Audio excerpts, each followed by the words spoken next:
কুরবানির সাথে আকিকা দেয়া যাবে কিনা, কুরবানি না দিয়ে কুরবানির টাকা দান করে দিলে ওই সওয়াব পাওয়া যাবে কিনা। সো একটা দিয়ে আরেকটা হবে না। আপনি যদি টাকা দান করে দেন এটা সাদাকার সওয়াব হবে, কিন্তু কুরবানির সওয়াব কিন্তু আপনি পাবেন না। আল্লাহ রাসূল সাল্লাল্লাহু আলাইহি ওয়াসাল্লাম বলেছেন, কুরবানি করলে যেই প্রাণীটার কুরবানি করা হলো ওই প্রাণী তার শিং নিয়ে, তার গায়ের পশম নিয়ে, পায়ের খুরগুলো নিয়ে কিয়ামতের ময়দানে দাঁড়াবে। সো এই সওয়াব থেকে কিন্তু আপনি বঞ্চিত হয়ে গেলেন। তাই এ ব্যাপারে সুস্পষ্ট কথা হচ্ছে, আপনি যদি কুরবানির টাকা দান করে দেন, দানের সওয়াব হবে কিন্তু কুরবানির সওয়াব হবে না, এবং কুরবানির এই ওয়াজিব বিধানটিও কিন্তু আদায় হবে না। আপনার উদ্দেশ্য ভালো, কিন্তু আপনার পদ্ধতিতে সমস্যা। আপনার উদ্দেশ্য হচ্ছে যে বন্যা দুর্গত মানুষ, সাতক্ষীরাতে বা আশেপাশের জেলাগুলোতে বন্যায় মানুষ না খেয়ে মারা যাচ্ছে, আমি টাকাগুলো দান করে দেই, তাহলে বেশি তারা উপকৃত হবে। আমি বলবো যে আপনার যদি সামর্থ্য থাকে সেক্ষেত্রে আপনি বন্যার্ত লোকদেরকে দানও করেন, পাশাপাশি কুরবানিও করেন, দুইটা দুই জিনিস। অথবা আপনি যদি শুধু কুরবানি করতে চান সেটাও আপনি করতে পারেন। আপনি কুরবানি করবেন, এতে করে কিন্তু আপনি যে দান করতে চান আপনার এই পারপাসটাও কিন্তু সার্ভ হবে। কিন্তু কুরবানির টাকা দান করে দিলে কখনো কুরবানি আদায় হবে না। আপনি যদি কুরবানি করেন এক্ষেত্রেও কিন্তু দরিদ্র জনগোষ্ঠীর বিশাল স্বার্থ এখানে আছে, কারণ বছরের একটা দীর্ঘ সময় ধরে এই সুবিধাবঞ্চিত মানুষগুলো কিন্তু আমিষের অভাবে তারা ভোগে, পুষ্টিহীনতায় ভোগে। তারা এমনও অনেক ফ্যামিলি আছে বছরে শুধু এই কুরবানির সময় এই মৌসুমটাতে তারা কিছু গোশত খেতে পারে।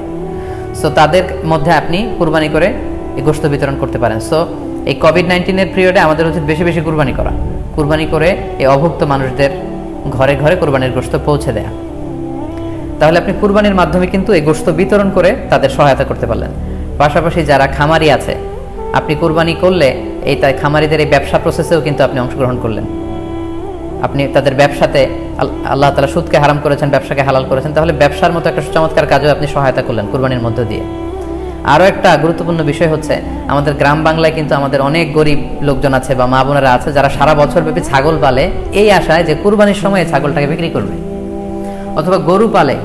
গ্রামগঞ্জে অনেক পরিবার আছে যে বছর শেষে কুরবানির সময় আসলে তারা এটা ভালো দামে বিক্রি করবে এবং সেই টাকা দিয়ে সারা বছর চলবে। সো আপনি যদি কুরবানি করেন তাহলে ওই প্রান্তিক জনগোষ্ঠীকেও কিন্তু সহায়তা করা হবে।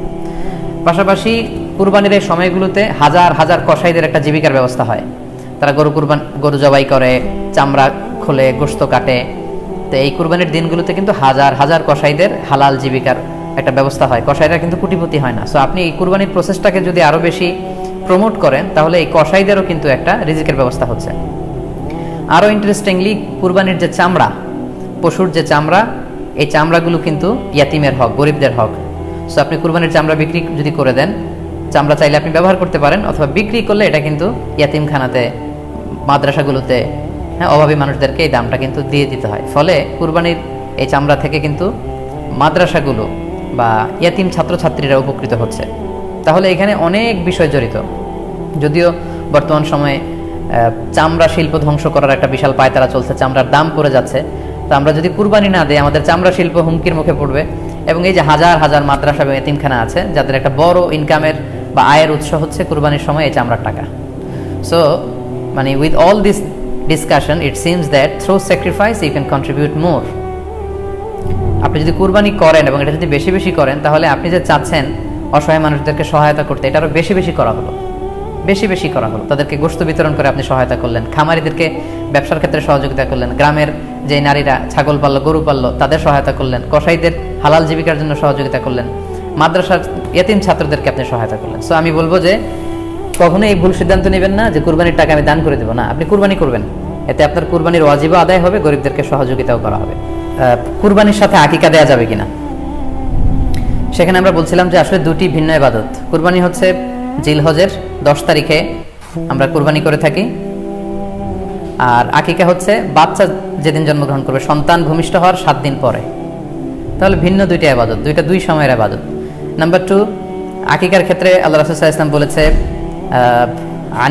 আনিল গুলামি শাতান ওয়া আনিল জারিয়াতি শাত, অর্থাৎ ছেলে হলে 2টি ছাগল দিয়ে আকিকা করো এবং যদি মেয়ে হয় তাহলে 1টি ছাগল দিয়ে আকিকা করো।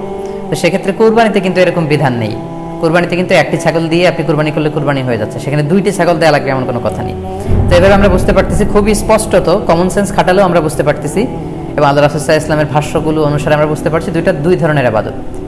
যদিও এই দুই ইবাদতে কিছুটা মিল আছে, কিন্তু দুইটা দুই সময়ের ইবাদত, দুইটা আলাদা, দুটি উপলক্ষ, দুইটার আলাদা নির্ধারিত সময় রয়েছে।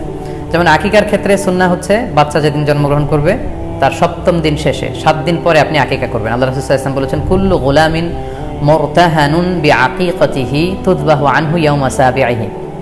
প্রত্যেক সন্তানের আকিকা দিতে হয় তার সপ্তম দিনে, ওয়া ইউহলাকু ওয়া ইউসাম্মা, এবং সপ্তম দিনে মাথার চুল ফেলে দিতে হয়, তার সুন্দর একটি নাম রাখতে হয়। তাহলে আকিকার বিধান হচ্ছে সম্মানিত সুধী সন্তান জন্মগ্রহণ করার 7 দিন পরে। আমরা বুঝতে পারলাম আল্লাহ রাসূল সাল্লাল্লাহু আলাইহি ওয়াসাল্লামের ভাষ্য অনুযায়ী, কথা অনুযায়ী, কওল অনুযায়ী।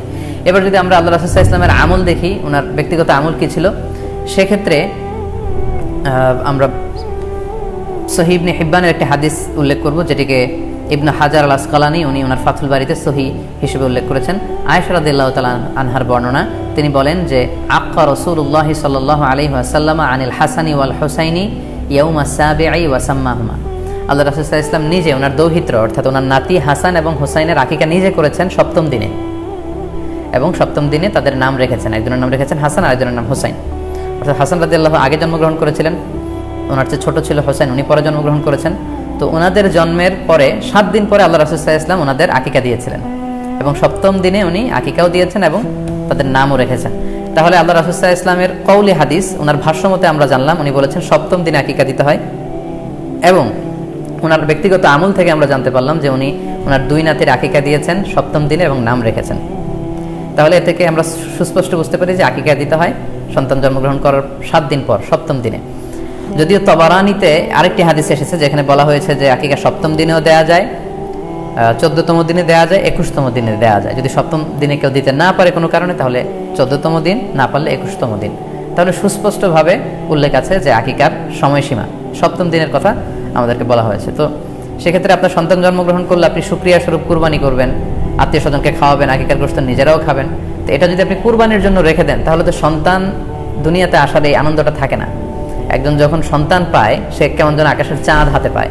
তো তখন তার 7 দিনের মধ্যে যে আনন্দটা থাকে, ওই দিন তার নাম রাখা হবে, আত্মীয় স্বজনরা আসবে, বাচ্চাকে দেখবে, দোয়া করবে, তখন আকিকা করে গোশত নিজে খাবেন, আত্মীয়দের খাওয়াবেন, পাড়া প্রতিবেশীদেরকে দিবেন। এটা হচ্ছে সন্তান ভূমিষ্ঠ হওয়ার উপলক্ষকে কেন্দ্র করে এই আকিকা। সো এটাকে কুরবানির সাথে মিক্স আপ করার কোনোই প্রয়োজন নেই, এবং এক্ষেত্রে সুস্পষ্ট গাইডলাইন হচ্ছে যে সপ্তম দিনে আকিকাটা দিতে হয়। সো আমরা যেন সপ্তম দিনে আকিকাটা দেই। তবে হ্যাঁ, এখন প্রশ্ন হচ্ছে সপ্তম দিনে কেউ দিতে পারেননি, 14তম দিনেও দিতে পারেননি, 21তম দিনেও দিতে পারেননি, হাতে টাকা ছিল না, সামহাও কোনো কারণে মিস করেছেন, তখন আপনি যখন সুযোগ হয় তখন করে দেন। ওই প্রেক্ষাপটে আপনি যদি কুরবানির সময়ও আকিকা দিয়ে দিতে চান, এটা আদায় হয়ে যাবে ইনশাআল্লাহ, আশা করা যায় আদায় হয়ে যাবে, এবং এটা জায়েজ আছে। তবে এটা সুন্নাহ নয়। সুন্নাহ হচ্ছে সপ্তম দিনে আকিকা দেওয়া। পাশাপাশি গরু দিয়ে, মহিষ দিয়ে, উট দিয়ে আকিকা দেওয়াও কিন্তু সুন্নাহ নয়। আকিকা দেওয়া সুন্নাহ হচ্ছে ছাগল দিয়ে। হ্যাঁ, গরু 7 ভাগে একটি ভাগ কুরবানির সাথে যদি আপনি আকিকা দিতে চান, আকিকা আদায় হয়ে যাবে, এটা জায়েজ আছে, কিন্তু এটা সুন্নাহ নয়। সুন্নাহসম্মত হচ্ছে আকিকা সপ্তম দিনে দেয়া এবং ছাগল দিয়ে দেয়া। ছেলের ক্ষেত্রে 2টি ছাগল, মেয়ের ক্ষেত্রে 1টি ছাগল। আশা করি কুরবানির সাথে আকিকার প্রসঙ্গটি আপনাদের কাছে ক্লিয়ার হয়েছে।